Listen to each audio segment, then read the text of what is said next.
యోబు 25వ అధ్యాయం. బిల్దదు. అప్పుడు షూహీయుడు బిల్దదు ఇలా జవాబిచ్చాడు: అధికారం, భీకరత్వం ఆయనవి. ఆయన పరలోక స్థలాల్లో క్రమం నెలకొల్పుతాడు. ఆయన సేనలను లెక్కింప శక్యమా? ఆయన వెలుగు ఎవరి మీదనైనా ఉదయించకుండా ఉంటుందా? మనిషి దేవుని దృష్టికి నీతిమంతుడు ఎలా కాగలడు? స్త్రీకి పుట్టినవాడు ఆయన దృష్టికి ఎలా శుద్ధుడు కాగలడు? ఆయన దృష్టికి చంద్రుడు కాంతి గలవాడు కాడు, నక్షత్రాలు పవిత్రమైనవి కావు.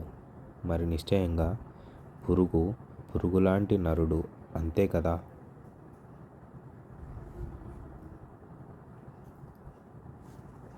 యోబు 26వ అధ్యాయం. యోబు.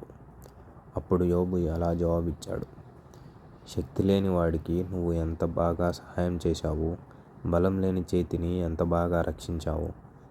జ్ఞానం లేని వాడికి నీవెంత చక్కగా ఆలోచన చెప్పావు, సంగతిని ఎంత చక్కగా వివరించావు. నువ్వు ఎవరెదుట మాటలు పలికావు, ఎవరి ఆత్మ నీలో నుండి బయలుదేరింది. బిల్దదు ఇలా అన్నాడు: జలాల కింద నివసించేవారు మృతులు నీడలు వణికిపోతారు. దేవుని దృష్టికి పాతాళం తెరిచి ఉంది. నాశన కోపం ఆయన ఎదుట బట్టబయలుగా ఉంది. ఉత్తర దిక్కున శూన్య మండలం మీద ఆకాశ విశాలాన్ని ఆయన పరిచాడు. శూన్యంపై భూమిని వేలాడదీశాడు. ఆయన తన కారు మేఘాల్లో నీళ్లను బంధించాడు. అయినా అవి పిగిలిపోవడం లేదు. దాని మీద మేఘాన్ని వ్యాపింపచేసి ఆయన తన సింహాసన కాంతిని కప్పి ఉంచాడు. వెలుగు చీకటులు మధ్య సరిహద్దుల దాకా ఆయన జలాలకు హద్దు నియమించాడు. ఆయన గద్దించగా ఆకాశ విశాల స్తంభాలు ఆశ్చర్యపడి అదిరిపోతాయి. తన బలం వలన ఆయన సముద్రాన్ని రేపుతాడు. తన వివేకం వలన రాహాబును నలగొడతాడు. ఆయన ఊపిరి వదలగా ఆకాశ విశాలాలకు అందం వస్తుంది. ఆయన హస్తం పారిపోతున్న మహాసర్పాన్ని పొడిచింది. ఇవి ఆయన కార్యాల్లో స్వల్పమైనవి. ఆయన గూర్చి మనకు వినబడుతున్నది ఎంతో మేలైన గుసగుస శబ్దం పాటితే కదా. 14వ వచనం. ఇవి ఆయన కార్యాల్లో స్వల్పమైనవి. ఆయన్ను గూర్చి మనకు వినపడుతున్నది ఎంతో మెల్లనైన గుసగుస శబ్దం పాటితే కదా. గర్జనలు చేసే ఆయన మహాబలం ఎంతో గ్రహించగలవాడెవడు? యోబు 27వ అధ్యాయం. యోబు తన స్నేహితులతో చివరి మాటలు. యోబు మాట్లాడడం మొదలుపెట్టి ఇలా అన్నాడు: నా న్యాయాన్ని తీసివేసిన దేవుని జీవం తోడు, నా ప్రాణాన్ని వ్యాకులపరిచిన సర్వశక్తిని తోడు. నా ప్రాణం నాలో ఉన్నంత కాలం, దేవుని ఊపిరి నా నాసిక రంధ్రాల్లో ఉన్నంత వరకు నిశ్చయంగా నా పెదవులు అబద్ధం పలకవు, నా నాలుక మోసం ఉచ్చరించదు. మీరు చెప్పినది న్యాయమని నేనెంతమాత్రం ఒప్పుకోను. మరణమయ్యేదాకా నేనెంతమాత్రం యథార్థతను వదిలిపెట్టను. నా నీతిని గట్టిగా పట్టుకుంటాను.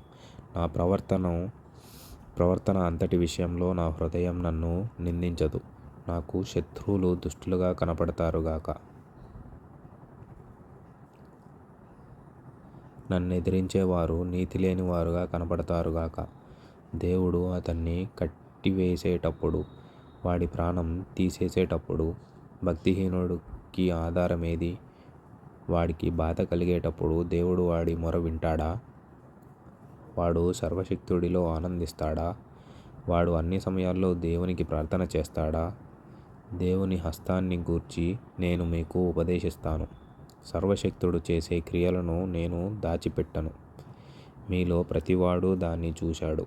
మీరెందుకు కేవలం వ్యర్థమైన వాటిని తలపోస్తూ ఉంటారు? దేవుని వలన భక్తిహీనులకు దక్కే భాగం ఇదే. బాధించేవారు సర్వశక్తిని వలన పొందే ఆస్తి ఇదే. వారి పిల్లల సంఖ్యలో విస్తరిస్తే అది కత్తివాత కూలడానికే గదా. వారి సంతానానికి చాలినంత ఆహారం దొరకదు. వారికి మిగిలిన వారు తెగులు మూలంగా చచ్చి సమాధి అవుతారు. వారి వితంతువులు వారి విషయం రోదన చేయరు. ధూళి అంతా విస్తారంగా వారు వెండిని పోగు చేసిన బంకమట్టి అంత విస్తారంగా వస్త్రాలు సిద్ధం చేసుకున్నా వారు అలా సిద్ధపరచుకుంటారే గాని నీతిమంతులు వాటిని కట్టుకుంటారు. నిరపరాధులు ఆ వెండిని పంచుకుంటారు. వారు పురుగులు గూళ్ళ వంటి ఇల్లు కట్టుకుంటారు. కావలివాడు కట్టుకునే గుడిసె లాంటి ఇల్లు వారు కట్టుకుంటారు. అతడు ధనికుడుగా పడుకుంటాడు గాని అది కొనసాగదు. అతడు కళ్ళు తెరవగానే మొత్తం పోతుంది. భయాలు ప్రవాహంలాగా వారిని తరిమి పట్టుకుంటాయి. రాత్రివేళ తుఫాను వారిని ఎత్తుకుపోతుంది. తూర్పు గాలి అతన్ని ఎగరగొడుతుంది. వాడు ఇక ఉండడు. అది అతని స్థలంలో నుండి అతన్ని ఈడ్చివేస్తుంది. ఆగకుండా తూర్పు గాలి అతని మీద విసిరి కొడుతుంది. వాడు దాని చేతిలో నుండి తప్పించుకోవడానికి ప్రయత్నిస్తాడు. అది వాణ్ణి చూసి హేళనగా చప్పట్లు కొడుతుంది. వాడున్న చోట నుండి వాణ్ణి ఈసడింపుగా తోలివేస్తుంది. యోబు 28వ అధ్యాయం. వెండికి గని ఉంది, బంగారు పుటం వేసే స్థలం ఉంది. ఇనుమును భూమిలో నుండి తీస్తారు, రాళ్ళు కరిగించి రాగి తీస్తారు. మనిషి చీకటిని అంతమొందిస్తాడు, సుదూర స్థలాల్లో అన్వేషిస్తాడు. గాఢాంధకారంలో అతని అంతుతెలియని తావుల్లో విలువైన రాళ్లను వెతుకుతాడు. మనుషుల నివాసాలకు, మనిషి పాదాలు సంచరించే స్థలాలకు దూరంగా అతడు సొరంగం తవ్వుతాడు. అక్కడ అతడు మానవులకు దూరంగా ఇటు అటు తిరుగులాడుతుంటాడు. భూమి విషయానికొస్తే అందులో నుండి ఆహారం పుడుతుంది. భూగర్భం అగ్నిమయం, దాని రాళ్ళు నీలరతనాల పుట్టిల్లు. దాని ధూళిలో బంగారం ఉంది. వేటాడే ఏ పక్షికైనా ఆ దారి తెలియదు. డేగ కళ్ళు దాన్ని చూడలేదు. గర్వంగా సంచరించే మృగాలు ఆ దారి తొక్కలేదు. క్రూరసింహం ఆ దారిలో నడవలేదు. మనిషి చెకుముకి రాళ్లను పట్టుకుంటాడు. పర్వతాలను వాటి కుదుళ్లతో సహా బోర్లా పడదోస్తాడు. శిలల్లో అతడు కాలువలు ఏర్పరుస్తాడు. అతని కన్ను అమూల్యమైన ప్రతి వస్తువును చూస్తుంది. నీళ్లు పొర్లిపోకుండా జలధారలకు ఆనకట్ట కడతాడు. అగోచరమైన వాటిని అతడు వెలుగులోకి తెస్తాడు. అయితే జ్ఞానం ఎక్కడ దొరుకుతుంది? వివేచన దొరికే స్థలం ఎక్కడ ఉంది? మనిషికి దాని విలువ తెలియదు. ప్రాణులున్న దేశంలో అది దొరకదు. అగాధం, అది నాలో లేదు అంటుంది. నా దగ్గర లేదు అని సముద్రం అంటుంది. బంగారం దానికి సాటి కాదు. దాని వెల కట్టడానికి వెండిని తూచడం పనికిరాదు. అది ఓఫీరు బంగారంతో గాని, ప్రశస్తమైన గోమేధికంతో, నీలంతో గాని కొనగలిగింది కాదు. సువర్ణమైన స్ఫటికమైన దానితో సాటిరావు.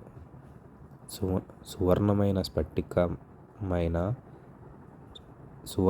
స్ఫటికమైన దానికి సాటిరావు. ప్రశస్తమైన బంగారు నగలు ఇచ్చి దాన్ని తీసుకోలేము. పగడాలు, ముత్యాలు.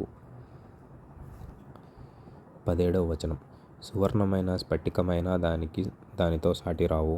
ప్రశస్తమైన బంగారు నగలు ఇచ్చి దాన్ని తీసుకోలేము. పగడాలు, ముత్యాల పేర్లు దాని ఎదుట అసలు ఎత్తకూడదు.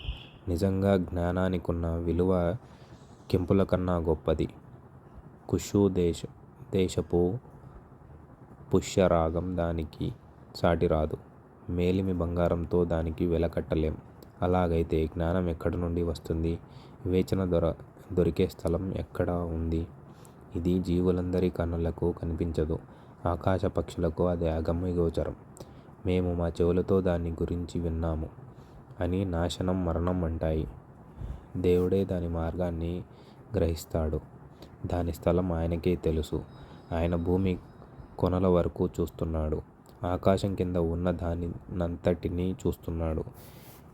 గాలికి ఇంత వేగం ఉండాలని ఆయన నియమించినప్పుడు, జలరాశుల కొలత నిర్ణయించినప్పుడు, వర్షానికి అదుపాజ్ఞలు ఏర్పరిచినప్పుడు, ఉరుము మెరుపులకు దోవ చూపినప్పుడు ఆయన జ్ఞానాన్ని చూసి దాన్ని ప్రకటించాడు. దాన్ని స్థాపించి దాన్ని పరిశోధించాడు. యెహోవా పట్ల భయభక్తులే జ్ఞానం, దుష్టత్వం నుండి తొలగిపోకపోవడమే వివేకం అని ఆయన మనుషులకు చెప్పాడు.